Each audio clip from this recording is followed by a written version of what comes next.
So welcome along to BSB250 Business Citizen. If you're looking at this video, it's probably because you want a bit of an idea about what we're actually going to do in the course. Well, more specifically, this video is how we're going to deliver the course and why we deliver it the way that we actually do. Before I do that, I did want to point out that the material in the course has been substantially revamped from previous offers. So because of that, there will be some ancillary materials that get populated a bit closer to the lecture than what we might normally do. But second and more importantly, I'd be very careful about relying on anything from previous semesters because a lot's changed. In essence, there's 3 blocks to this idea of business citizenship that we're dealing with in the unit. The first is at an individual level, getting an understanding of the idea of ethics, regulation and accountability, or how you hold people to account if you're going to be a good business citizen, and then our legal system.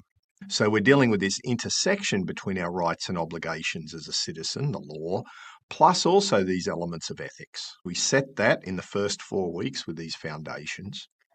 In the second 4 weeks, we deal with 2 key rights and obligations, contract and negligence. And then in the last 4 weeks, we start extending this into business as an organization, right? A collective effort that occurs through business. So we deal with some areas of law like agency law and vicarious liability, also how we structure it and how accountability works in those structures, particularly the corporate form, the company. And then we also start extending ethics to the corporate or group level. So we revisit some of the ideas from weeks 1 or 2 and extend them into what corporations might want to think about or not think about, focusing in on an SDG or 2 to help us do that. Okay, that's the structure of the course, but how do we actually go about teaching it? I'm so glad you asked.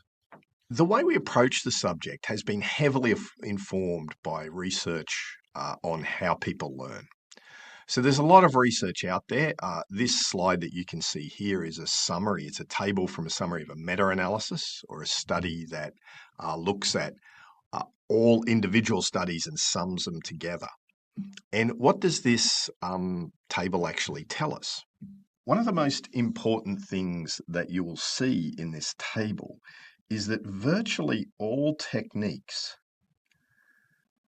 that people use to study have actually low impact on learning. So if you summarize a reading or highlight a reading or use mnemonics, reread things, there's actually a low impact. There's some moderate impact from things like learning how to explain something yourself, or thinking about the material a little bit more and thinking about what it might mean.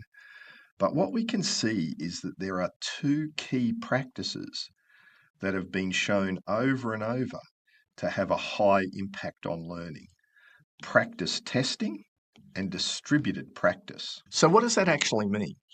It means when you engage with material, you need to be thinking about it and actively trying to use it. That's what practice testing is about.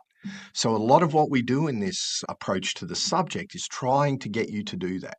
Now, fair enough, there needs to be some time when we do the knowledge transfer element, but most of the time we want to be trying to process that, to use the information we're dealing with. The second thing is that idea of distributed practice. It's the idea that going over things multiple times with space in between is the best way to learn it. And that's why we deliver the things the way that we do with the tasks that we have as well. Let me explain a little bit. What we have here is a flow chart of how we deliver most of the material, I think all of the material in the course. The first thing that we do is we ask you to actually prepare for the lecture. We do that by using the perusal system, which is a social reading platform. That acts as a transfer mechanism for the key points that we want to get across. The second element of the learning occurs in the lecture.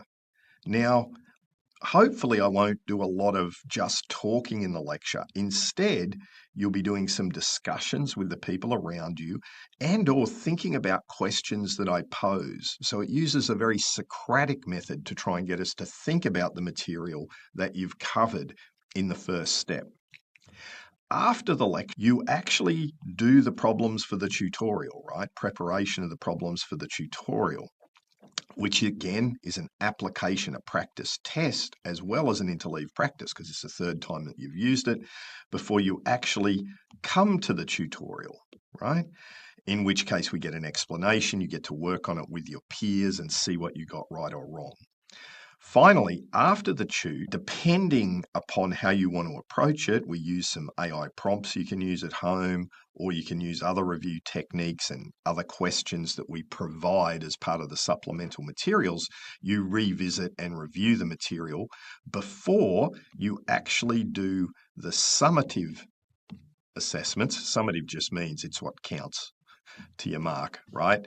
And that is personal code, which is assignment number 2, the quiz and the problem set, which is the portfolio, and the exam, which is assessment number 3. Okay, so they build off what you've done. And if we're in a tutorial, the kinds of problems you're doing are exactly what you're going to have to do on the exam, or they're dealing with the concepts that are going to be in the quiz, right? The tutorial has your problem set actually in it, so it's directly relevant to your assessment.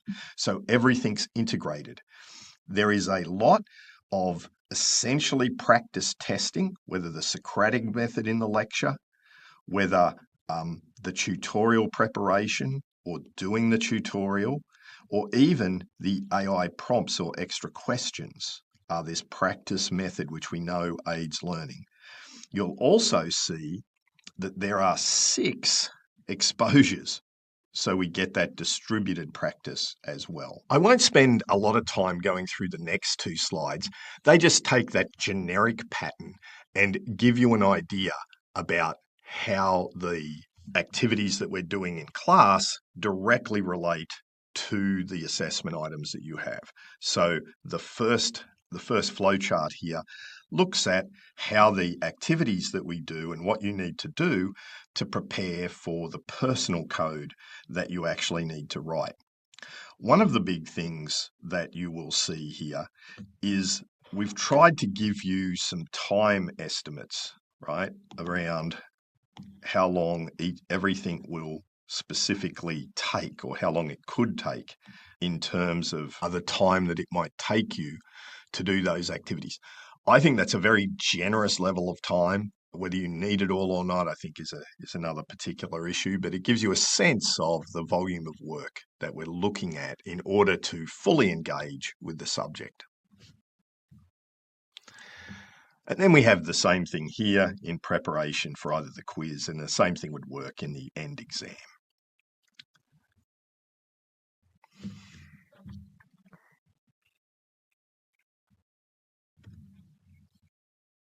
Now, one of the things that would be on my mind as a student if I started this subject is, dude, when I look in at the assessment pages, there are dates everywhere about things being due. Look, it looks more complicated than what it actually is. And this little Excel spreadsheet here tries to set out how things operate. The one thing I'd give you to take away is you tend to be working on one topic and even really one task at a time. And if you keep that in mind and you just keep up to date, like, it's not going to be a super big problem. Let me explain. So what you can see, if we see down the side here, we've got like Monday to Sunday, the days of the week on the right here. And you can see we've got the individual tasks that we have, including both the tutorials and lectures when they're on. You don't go to all of them, of course, just one tutorial, but they could be on either Tuesday, Wednesday, Thursday. And then we've got the activities that you have to prepare for over the semester. Assessment 2, your code of conduct, the quizzes, the readings, and the problems. First thing to note, assessment item 2, your personal code, is actually the first thing due in week 5. Why did we do that? So that you could just concentrate on one item. I know it says number 2 and it's due first, but that's when it's due, so that you don't have to worry about your portfolio, right? You just need to concentrate on getting that in. In fact, virtually all the material will be covered in weeks 1 to 3, and you'll be able to then develop your code for submission in week 5. After you've submitted the code, then we begin the portfolio. And you really need to think about the portfolio as covering 2-week periods, right? So weeks 5 and 6. At the ends of week 5 and 6, we close off the reading and give you a mark for that. And your problem set for that material is due.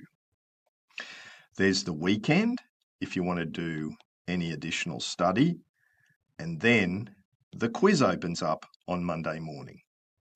Notice you haven't done any week 7 material yet. So all of that is done while we're doing weeks 5 and 6. Then we start again. 2-week period for weeks 7 and 8, actually 3 weeks with the semester break, but 2 weeks of delivery. Then reading and problems due, do some study, quiz due Monday, and so on. I won't bore you going through it, but essentially every 2 weeks we close off the reading and give the score, and every 2 weeks you can submit your problem set from the tutorials, and every 2 weeks there's a quiz on the Monday following the 2 weeks that we did. I'll try and keep a reminder coming up in the announcements with plenty of time for you to remind you about these dates as they come, but it's really just concentrating on one thing. If we're in weeks 5 and 6, do the readings. Attend the tutorials and do the problem set. Submit them, do the quiz. Remember, in the portfolio, only 2 of the 4 things in each category count. So 2 of the 4 quizzes, 2 of the 4 readings, 2 of the 4 problem sets. I would highly recommend, though, that you do them all. Why? Because you're going to learn it better for the end exam when you're going to be tested. Even if you don't have a lot of time to study, actually do it. If you actually do it, you'll be much better prepared for the end exam at the end of semester. Of course, we don't have a date or time for that. That's sent centrally, but it will be open book. So you don't need to memorize a whole lot of stuff. You can take in whatever you want. And we'll talk about that more as we get closer to the exam. So as well as all those deadlines, I can imagine some people thinking, dude, that's a lot of work. Like, how am I going to have time to do it? Well, part of me goes, you signed up for a subject, right? And subjects at QUT expect 12 hours per subject of work. I've very clearly shown how it's below 12 hours in what we expect here. However, life happens sometimes. So what happens if you actually can't fit absolutely everything in what we're looking at doing? Well, I really think that you need to prioritize. The first thing you need to do is get an exposure. So you really need to do the readings, which are both the slides, slides number 1, the actual reading number 2, okay? You need to then clarify anything you don't understand. I would also suggest that you do the tutorial problems, attend one. If you can't attend, do the problem, right? And then watch a debrief so you understand how problems are done. This is a major problem at the end when you come to the exam if you don't know how to do this. Okay, hopefully that's covered everything you need to know in order to get started in the subject. We're always here to help clarify any potential problems that you may have. Please email me or Nick. I'll make sure Nick's email goes up. Actually, if you email both of us, it's probably a better way to go, but we'll cover that as we go through the admin in the course. So I would particularly say to watch the first recording if you can't make the lecture or if you're online or if you're working, because early on we do go through a bit of the admin and I ask some questions, so that might help clarify things as well. But hopefully this little video sets you up to understand why we do the things that we do and the main things you got to do as part of this subject. Please let me know if you have any questions. But if not, I'll see you in class.